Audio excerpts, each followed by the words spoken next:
Jack Miller stared at the repair bill and felt his stomach sink. 50,000 credits. He might as well try to buy a new ship. There has to be some mistake, he said to the mechanic, a squat alien with 6 arms and skin like weathered leather. The mechanic, who called himself Gruz, pointed 3 of his hands at different parts of Jack's ship, the Silent Horizon. Engine core cracked, navigation system fried. Life support barely functioning. You lucky to be alive, human. Jack ran his fingers through his short brown hair. After 10 years of hauling cargo through the outer rim, he had seen his share of bad luck, but this was something else entirely. His last job had gone wrong when his client couldn't pay.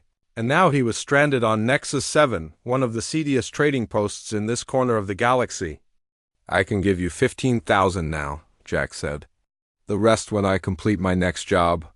Gruz made a sound like rocks in a blender. Jack had been around aliens long enough to recognize laughter when he heard it. No credits, no ship, Gruz said, already turning away. Come back when you have money. Jack walked away from the repair dock, his boots heavy on the metal floor of the station. Nexus 7 was a maze of corridors, marketplaces, and shadowy corners where deals of questionable legality took place. The air smelled of strange foods, engine, fuel, and too many botas of too many species packed into too small a space. He found a small bar called The Broken Thruster and ordered the cheapest drink on the menu. As he nursed his drink, he considered his options. He could try to find work on the station, but that might take weeks. He could try to find another pilot willing to give him a lift to a more civilized system, but that would mean abandoning his ship. Neither option appealed to him. You look troubled, human, said a voice beside him. Jack turned to see a tall, thin alien with pale green skin and 4 small eyes arranged in a diamond pattern on his face. The alien wore expensive clothes that seemed out of place in this dingy bar. Drentok, the alien said, extending a 3-fingered hand. I deal in information, opportunities, and solutions. Jack shook the offered hand cautiously. Jack Miller. And unless your solutions include 50,000 credits for ship repairs, I doubt you can help me. Drentok's mouth stretched into what might have been a smile. Perhaps I can. I find myself with a problem asset that I need to move quickly. You need credits. I believe we can help each other. Jack had been around long enough to know that problem assets usually meant stolen goods, illegal substances, or weapons. None of those appealed to him. He preferred to work in the gray areas of legality, not the pitch black. I'm not interested in smuggling, Jack said. Nothing so crude, Drentok replied. My asset is simply difficult to place with the right buyer. I require someone who can transport it safely and discreetly. Against his better judgment, Jack found himself curious. What kind of asset? Drentok leaned closer. Come to loading bay 12 in 1 hour. See for yourself. If you're not interested, you walk away, no hard feelings. 1 hour later, Jack found himself standing in a deserted loading bay. Drentok appeared from behind a stack of cargo containers, followed by a figure in a gray cloak. Your potential asset, Drentok said, gesturing to the cloaked figure. He reached out and pulled back. The Hood. Jack couldn't hide his surprise. It was a female alien with blue skin and delicate features that seemed almost human, except for the violet color of her large eyes and the small ridges that ran from her temples to her jawline. Her white hair was cut short and uneven as if done hastily and without care. An Azorian? Jack said, recognizing the species from his travels. Indeed, said Drentok. Young female, healthy and trained in basic tasks. She has been somewhat resistant to proper discipline, but I'm sure a firm hand will correct that. With growing disgust, Jack realized what Drentok was offering. She's a slave? Slavery is illegal in most civilized systems. Drentok waved a hand dismissively. We are not in a civilized system, are we? On Nexus 7, she is property. Property I am willing to trade for your ship repairs. The Azorian woman kept her eyes downcast, but Jack could see the tension in her shoulders. She wore a strange metal collar around her neck that occasionally emitted a faint blue glow. What's her name? Jack asked, trying to keep the anger from his voice. The previous owner called her Zara, Drentok replied. She responds to it well? Enough. Jack looked at the woman again. He had heard that Azorians were a proud, advanced species. How had one ended up as a slave on this backwater station? The deal is simple, Drentok continued. I pay for your ship repairs. You take the Azorian. When you no longer have use for her, you can sell her and make a profit. Every decent instinct in Jack's body told him to walk away. He didn't deal in slaves.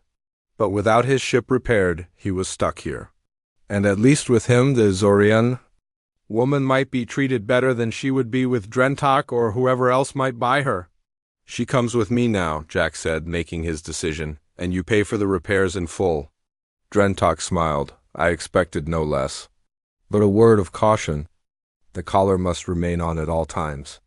It prevents certain problems from arising. 2 hours later, Jack watched as Gruz and his team worked on the silent horizon. True to his word, Drentok had paid for the repairs in full. The Azorian woman, Zara, stood silently beside Jack, her eyes taking in everything around her. I'm not your owner, Jack said quietly to her. Once we get to a proper system, I'll figure out how to help you. Zara's violet eyes flickered to his face for just a moment, then returned to studying the floor. She said nothing. Do you understand me? Jack asked. Yes, she replied, her voice barely above a whisper. I understand. Good, we leave as soon as the ship is ready. Later, as they boarded the freshly repaired Silent Horizon, Jack showed Zara to a small cabin. This is yours. There's a bed, storage for whatever belongings you have, and a washing facility through that door. Zara looked around the cabin, her expression unreadable. Thank you, she said in that same quiet voice. Get some rest, Jack said. We lift off in 2 hours. As he turned to leave, he caught a glimpse of something in Zara's eyes, a flash of calculation that seemed at odds with her submissive demeanor. It was gone in an instant, replaced by the same downcast look she had worn since he'd met her. Jack walked to the cockpit, wondering what he had gotten himself into. He had just taken an alien slave as payment for ship repairs. Even if his intentions were good, it left a bad taste in his mouth. What he didn't know was that his decision would soon change. Not only his life, but potentially the future of human-Azorian relations forever. As the Silent Horizon broke free from Nexus 7's docking clamps and headed for open space, Jack Miller had no idea that the quiet, subdued alien woman in the cabin behind him was far more than she appeared to be. 3 days into their journey, Jack noticed that Zara was not what she first appeared to be. She ate her meals alone in her cabin, barely spoke, and kept her distance. But sometimes, when she thought he wasn't looking, her posture changed. She stood straighter. Her eyes moved with purpose. Studying the ship's controls and star charts with obvious intelligence, Jack found her in the galley on the 4th morning, preparing a simple breakfast. Her blue hands moved with precise efficiency. You seem to know your way around a kitchen, Jack said. Leaning against the doorframe, Zara immediately hunched her shoulders and lowered her eyes. I learn quick, she said in broken English. Funny, Jack said, crossing his arms. Yesterday I heard you talking to yourself in perfect English when you thought I was asleep. A flash of something, alarm, calculation, crossed her face before. The submissive mask returned. Not understand? She said. Jack walked to the food dispenser and got himself a cup of coffee. Look, I meant what I said back on Nexus 7. I'm not your owner. I don't believe in slavery. So whatever act you're putting on, you can drop it. Zara remained silent, her violet eyes watching him carefully. Fine, Jack said. Keep pretending. But I'm trying to help you. He turned to leave but stopped when she spoke. Why would you help me? Her voice was different now, clear, precise, with only a slight accent. You know nothing about me, Jack turned back. Zara stood straighter now, her gaze direct and challenging. It was like looking at a completely different person. Because it's the right thing to do, he said simply. Zara's lips curved in what might have been a smile. Humans and their morality. Interesting. So you do speak normal English? I speak 7. Human languages and 12 non-human ones, she said. But it was safer to appear simple and unthreatening. Jack gestured to the collar around her neck. What's that thing really for? Drentok was very clear it needed to stay on. Zara's hand went to the metal band. It suppresses certain abilities, and it tracks my location. So you're not just a random slave? Someone specific is looking for you. Yes. Care to tell me why? Zara turned away. The less you know, the safer you are. Before Jack could respond, the ship's alarm blared. He rushed to the cockpit with Zara close behind. The radar showed 3 ships approaching fast from the port. Sighed. Pirates, Jack muttered, dropping into the pilot's seat and activating the ship's defenses. We're carrying minimal cargo. Why would they bother us? Zara's face had gone pale. They're not pirates, she said quietly. They're here for me. Jack looked at her sharply. What have you gotten me into? I'm sorry, she said. I didn't think they would find us so quickly. The comm system crackled to life. Cargo vessel Silent Horizon, this is the merchant vessel Red Dawn. Prepare to be boarded. We know you have our property aboard, Jack muted the comm. Our property? They work for the people who captured me, Zara explained. Please, we cannot let them take me. Jack weighed his options.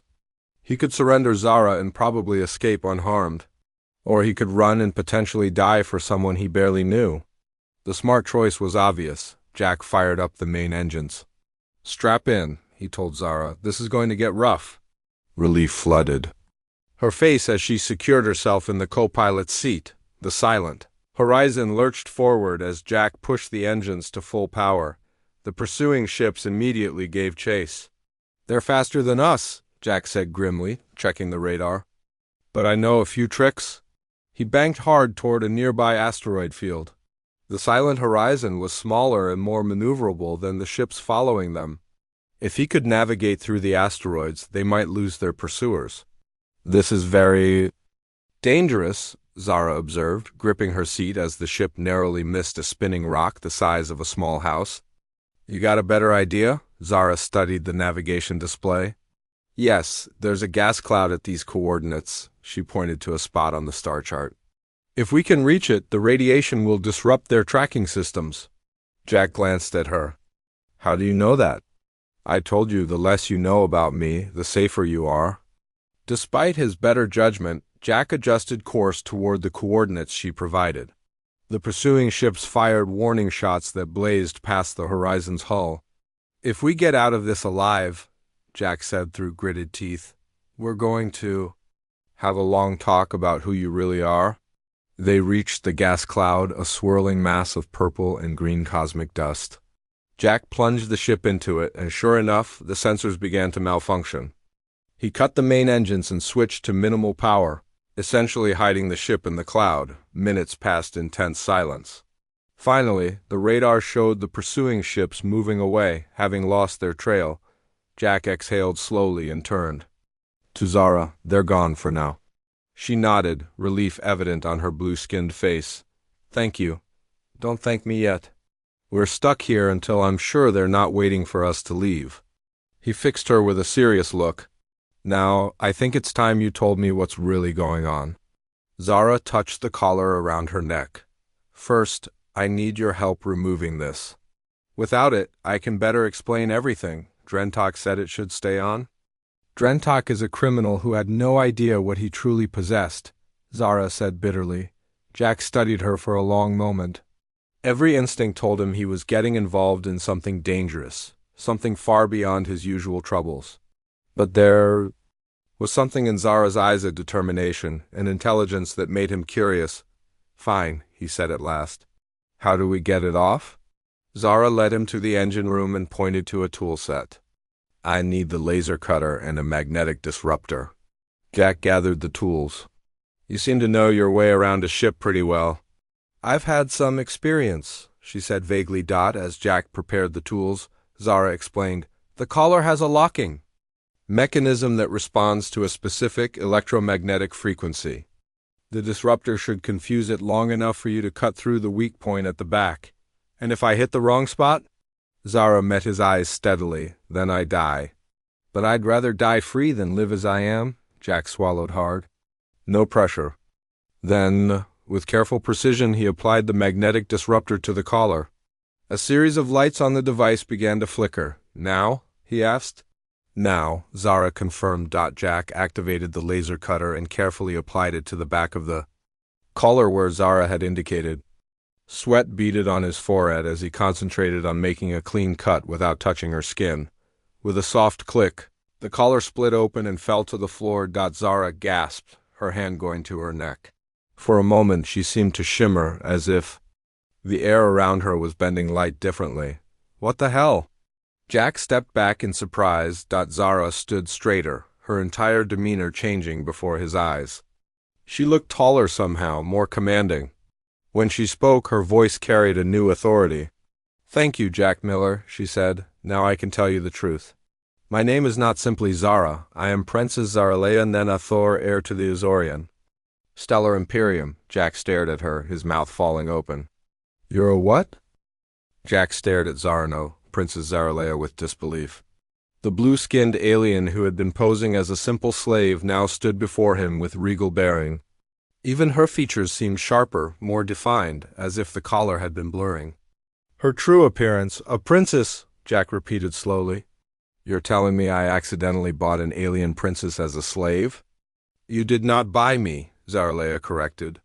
"And I was never truly a slave. I was a captive, disguised to hide my true identity." Jack ran a hand through his hair. "Why would a princess of the ... what did you call it?" "The Azorian Stellar Imperium," she supplied. "Right. Why would you end up with a lowlife like Drentok?" Zaraleya moved to the small table in the ship's common area and sat down gracefully. Jack noticed that even her movements were different now, fluid and precise, like someone who had received extensive training in proper posture. "I was on a diplomatic mission to the Centauri colonies," she explained. "My ship was attacked. The attack was made to look like the work of human raiders, but it was actually orchestrated by members of my own government, a faction that opposes my family's rule." Jack sat across from her, trying to process this information. "So these people who are chasing us ... They are agents of Lord Vexcon, my father's former advisor. He seeks to prevent my return to Azoria before the day of Ascension." "The day of what now?" "The day of Ascension. It is when I am to formally claim the throne as my father's successor. If I am not present for the ceremony, the right of succession passes to the next royal bloodline, which happens to be Vexcon's family." Jack's mind raced. He had unwittingly stumbled into the middle of an alien political coup. This was far beyond smuggling contraband or dodging port authorities, the usual troubles he dealt with. "Those ships that were following us will not give up," Zaraleya finished for him. "The collar was suppressing both my telepathic abilities and my royal biosignature. Now that it's removed, they will be able to track me more easily with their advanced technology, telepathic abilities." Jack looked alarmed. Zaraleya smiled slightly. "Do not worry. My species considers it extremely rude to read minds without permission. I would not violate your privacy." Jack wasn't entirely convinced, but he had more pressing concerns. "So what happens now?" "I'm guessing you want me to take you back to your home planet?" "That would be ideal, yes. But Azoria is at the edge of the outer rim, and we would need to pass through several systems controlled by Vexcon's allies." Jack checked the ship's navigation system. "We're low on fuel, and the hyperdrive took damage during our escape. We need to make a stop somewhere friendly to make repairs." Zaraleya considered this. "There is a small human mining colony on Viridian 4. The Azorian Imperium has no official presence there. It could be safe." "Viridian 4 is 3 days' journey. From here," Jack noted, "we'll need to be careful. Those ships might still be searching for us." As if on cue, the ship's proximity alarm sounded. Jack rushed to the cockpit with Zaraleya close behind. The sensors showed a large vessel entering. "The gas cloud. They're scanning for us," Jack said grimly. "The cloud won't hide us for long." Zaraleya studied the readings. "That's a royal hunter ship. Their scanning technology is the best in the Imperium." Jack quickly powered up the Silent Horizon's engines. "Then we can't stay here. Hold on." He guided the ship out of the gas cloud, in the opposite direction from the hunter ship, keeping the engines at minimal power to reduce their signature. Once clear, he pushed the throttle to maximum, and the stars blurred as they accelerated away. "They've spotted us," Zaraleya said, pointing to the radar. "They're in pursuit." Jack checked the navigation system. "There's an asteroid belt ahead. If we can reach it, we might lose them among the rocks." The hunter ship fired a warning shot that passed just meters from their hull. The silent horizon shook from the near miss. "They're not trying to destroy us," Zaraleya observed. "They want to disable the ship and capture me alive." "That's something, at least," Jack muttered as he executed a series of evasive maneuvers. They reached the asteroid belt, and Jack skillfully navigated between the massive space rocks. The hunter ship followed, but had to slow down due to its larger size. "You fly well for a human," Zaraleya said, impressed by Jack's piloting skills. 10 years hauling cargo through the worst parts of space teaches you a few tricks," Jack replied, not taking his eyes off the view screen. A larger asteroid loomed ahead, and Jack got an idea. "There's a deep crater on that one. If we can get inside and power down, their sensors might not be able to distinguish us from the rock." He guided the ship into the crater, which was more like a cave, and cut the engines. The silent horizon drifted silently into the darkness. "Now we wait," Jack whispered. Even though the hunter ship couldn't possibly hear them, minutes passed in tense silence as they watched the radar. The hunter ship circled the asteroid field, scanning methodically. "Why are you helping me?" Zaraleya asked quietly. "You could have surrendered me to them and saved yourself." Jack considered the question. "I don't like bullies, no matter what planet they're from. And I definitely don't like being used as a pawn in someone else's game." Zaraleya studied his face. "There is honor in your actions, Jack Miller. Such qualities are respected among my people." "Don't make me out to be some kind of hero," Jack said uncomfortably. "I'm just a cargo pilot trying to stay alive." "A cargo pilot who risked his life to help someone he believed was a slave," she pointed out. "That speaks to your character."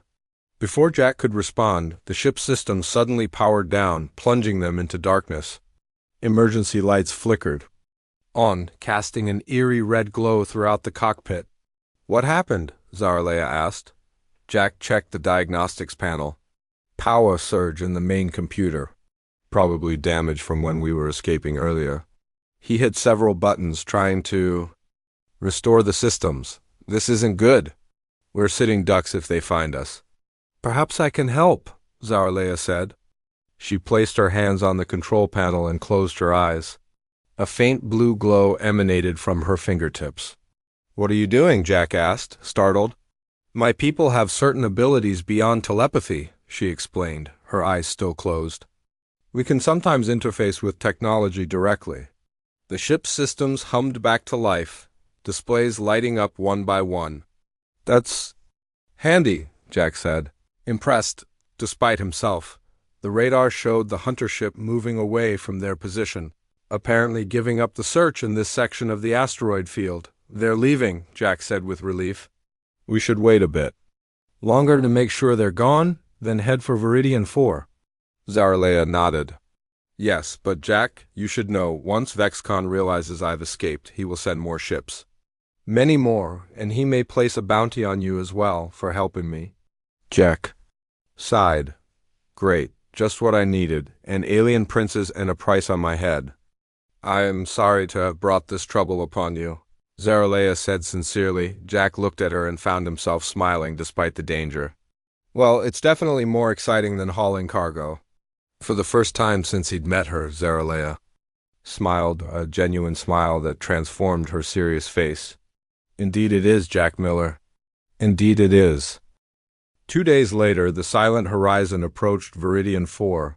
The small mining colony appeared as a cluster of lights on the night side of the dusty brown planet. Jack had managed to avoid any further encounters with Azorian ships, taking a longer route through less traveled sectors. "We're approaching the colony," Jack announced. "I'm going to request landing clearance." "What name should I give for you?" Zaraleya considered this. "Just Zara is fine. The fewer people who know my true identity, the better."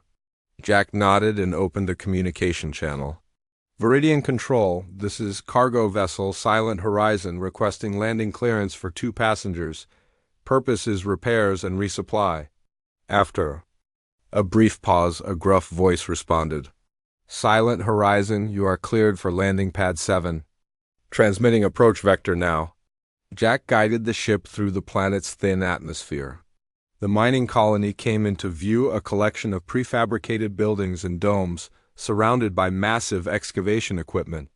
It wasn't pretty, but it should be safe enough for a short stay.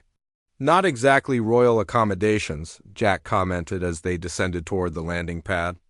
I have endured much worse recently, Zaralea replied with a hint of humor. Once they landed, Jack powered down the engines and turned to Zaralea. We need supplies and parts to repair the hyperdrive. I know someone here who might help us, an old friend named Ellie Ward. She runs the equipment maintenance facility. Can she be trusted? Zaralea asked. As much as anyone can be in these parts, Jack said, but she owes me a favor from way back. Just remember to act like, well, not a princess? Zaralea straightened her simple clothes. I believe I can manage that. They disembarked from the ship and made their way through the dusty streets of the colony.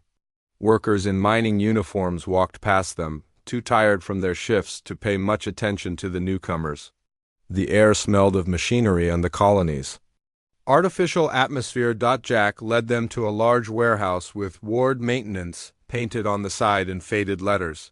Inside, they found a workshop filled with various machine parts and equipment. A woman with short gray hair and grease-stained coveralls was working on a large drilling mechanism. Ellie Ward, Jack called out. Still fixing everyone else's messes, I see. The woman looked up, squinted, then broke into a wide smile.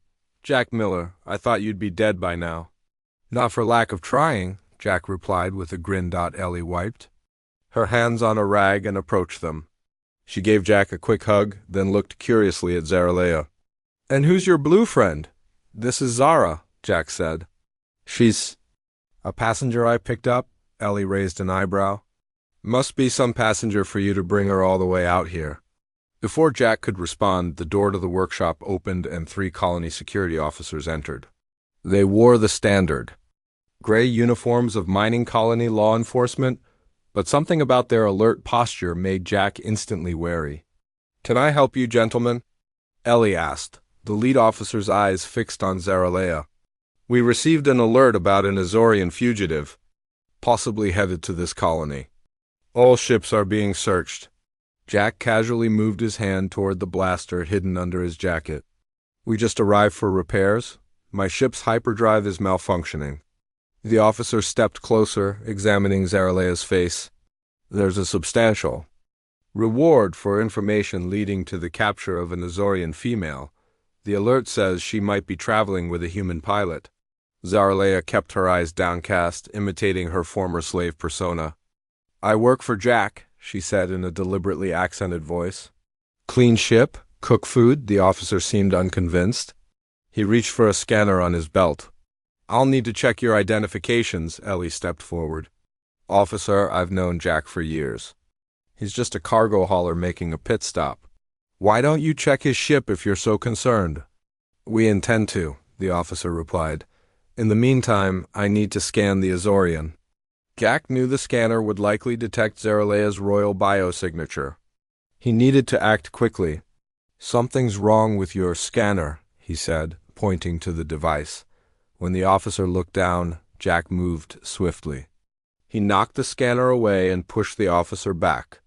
The other 2 security personnel reached for their weapons, but Zaralea was faster. She raised her hands, and a wave of blue energy pulsed outward, freezing the officers in place. What? Ellie gasped. I'll explain later, Jack said urgently. We need to get back to the ship, now. They're not hurt, Zaralea explained as they rushed out of the workshop. Just temporarily immobilized, it will wear off in a few minutes. Few minutes is all we need, Jack said. Ellie, we could use your help. Despite her shock, Ellie nodded. My truck is out back. It'll be faster than going on foot. They piled into Ellie's utility truck and sped toward the landing pads.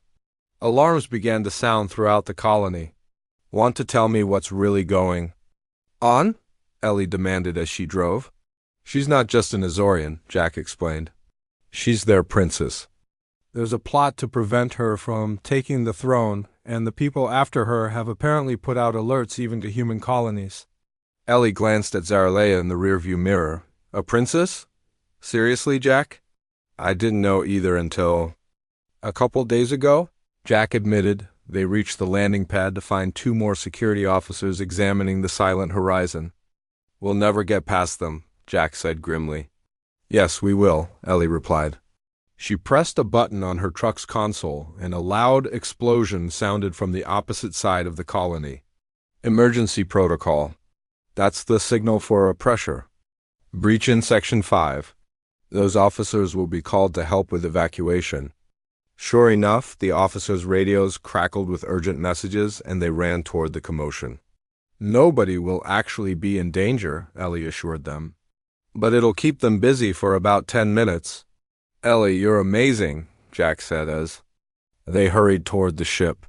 I know. Now, what parts do you need for your hyperdrive? While Jack quickly listed the necessary components, Ellie tapped them into her tablet.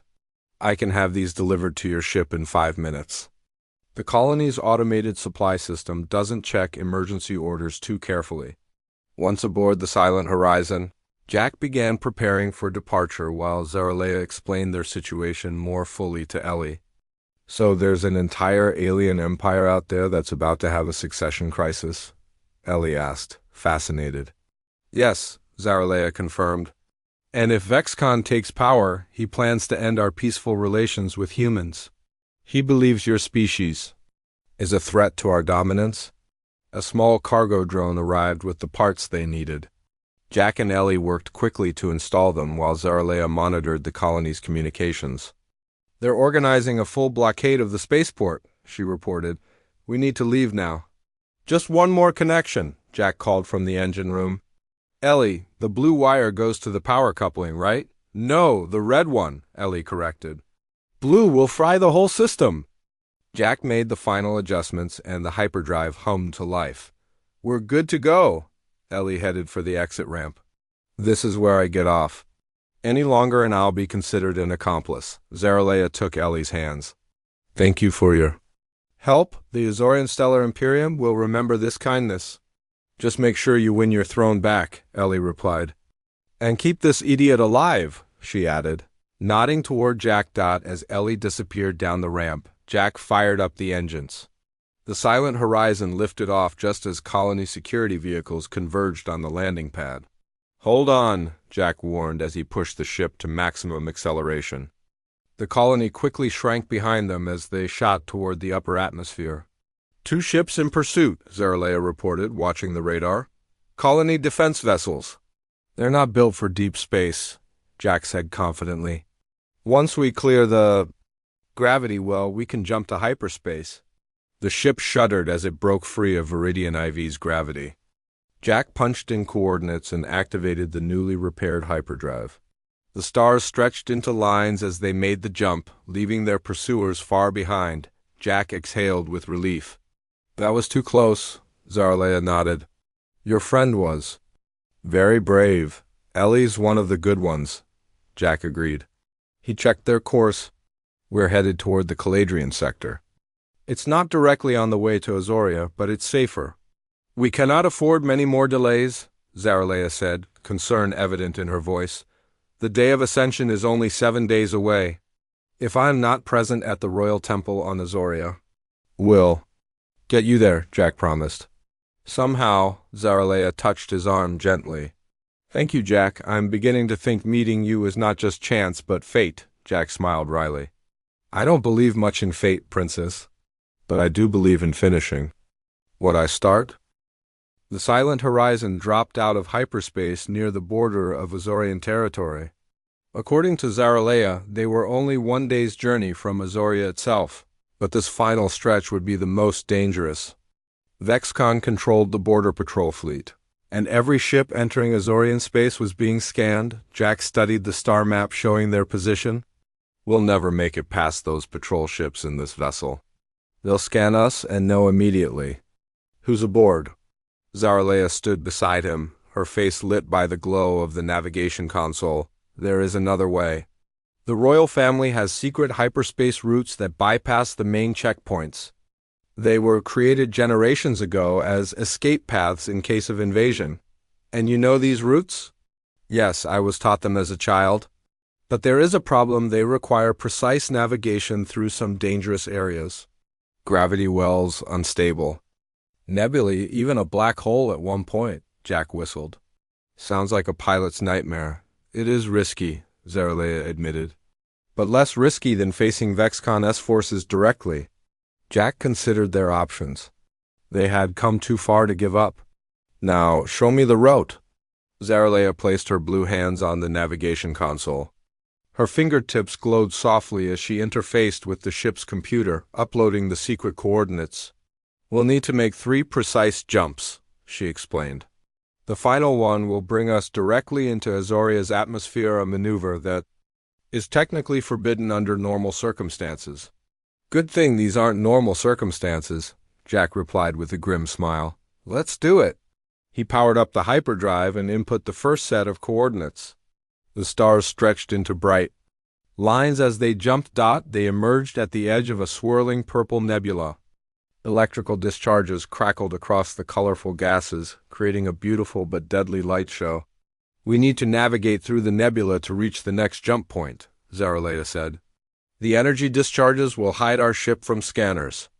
But they can also damage our systems if we get too close. Jack took manual control of the ship. Just point the way, Princess. Guiding the silent horizon through the nebula required all of Jack's piloting skills. Several times, energy bolts struck the ship's hull, causing the lights to flicker and alarms to sound. But Jack kept them on course, following Zaralea's directions with steady hands. You fly remarkably well for a species that has only had space. Travel for a few centuries, Zaralea observed. Humans adapt quickly, Jack said, not taking his eyes off the view screen. It's how we've survived this long. They reached the second jump point and activated the hyperdrive again. This time they emerged near a massive gas giant with dozens of moons. One of these moons housed a small Azorian monitoring station. They've spotted us, Zaralea said urgently, looking at the scanner. They're powering up weapons. How long until we can make the final jump? The hyperdrive needs 2 minutes to recharge after the last jump. Jack pushed the engines to maximum. Then we'll have to outrun them for 2 minutes. The monitoring station launched 2 small pursuit craft. They were fast, designed specifically to intercept smugglers and unauthorized ships. 30 seconds. Until they're in weapons range, Zaralea reported. Jack weaved the silent horizon between the moons, using their gravity to accelerate even faster. The pursuit craft followed, closing the distance. 1 minute until hyperdrive is ready, Zaralea said.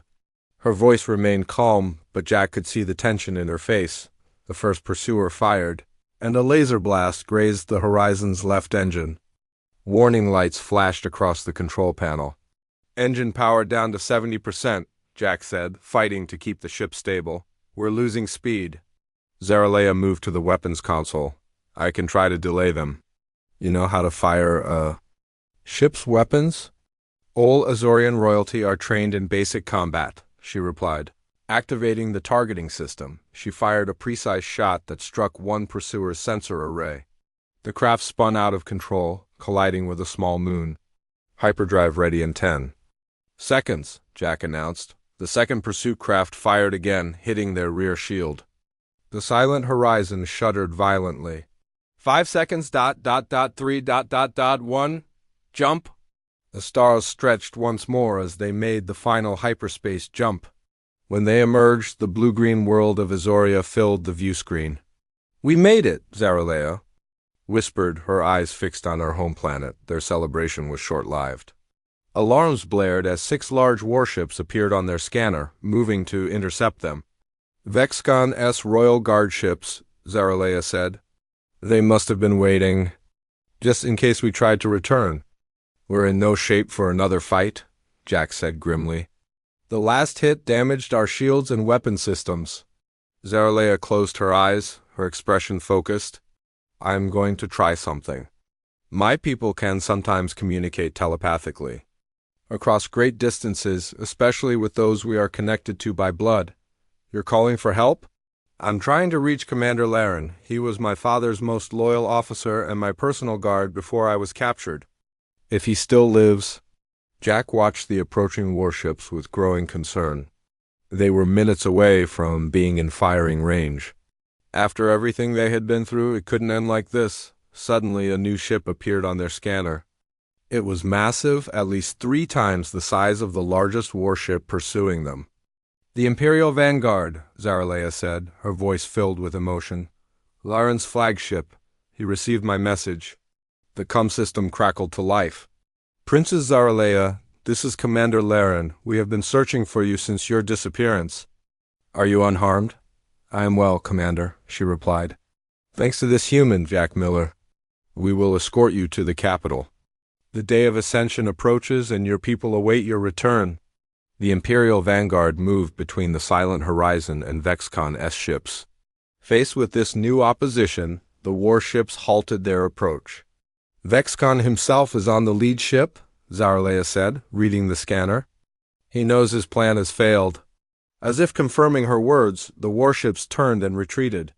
The path to Azoria was clear. Under escort from the Imperial Vanguard, the Silent Horizon descended toward the planet's surface. Jack saw vast cities. Of crystal and metal, unlike anything he had ever seen on human worlds, they landed at the royal spaceport in the capital city. A crowd of Azorians had gathered, word of the princess's return spreading quickly. What happens now? Jack asked as they prepared to disembark. Now I must reclaim my throne and deal with Vexcon S treachery, Zaraleya replied. The day of ascension is tomorrow. Then I guess this is goodbye, Jack said, feeling strangely sad about the idea. Zaraleya looked at him with surprise. You think I would simply let you leave after all you have done? Jack Miller, you have saved not just my life, but potentially the future of peace between our peoples. She placed a hand on his arm. I would be honored if you would stay for the ceremony. And perhaps ... beyond that? Beyond that? Jack asked. The Azorian court has long needed a human perspective. We have had ambassadors, but never someone who truly understands both our worlds. Her violet eyes met his. And I find I have grown accustomed to your company, Jack smiled. Are you offering me a job, Princess? I am offering you a place at my court as an advisor on human affairs. She returned his smile, and perhaps as a friend as well. As they walked down the ramp of the Silent Horizon together, Jack reflected on the strange journey that had brought him here. Just days ago, he had been a struggling cargo pilot who accepted an alien slave as payment for ship repairs. Now he was walking beside that same alien, a princess about to become an empress toward a future he never could have imagined. The Azorian crowd parted before them, bowing to their princess. Jack felt out of place in his worn pilot's clothes. Among the elegant aliens, but Zaraleya kept him close by her side. My people, she addressed the crowd, this human saved your princess when she was in grave danger. Remember his face and his name, Jack Miller, for from this day forward, he is a friend of Azoria. Jack had never been one for ceremony or politics, but as the crowd cheered, he thought that perhaps this new path wouldn't be so bad after all. Sometimes, the most unexpected payment turns out to be the most valuable of all.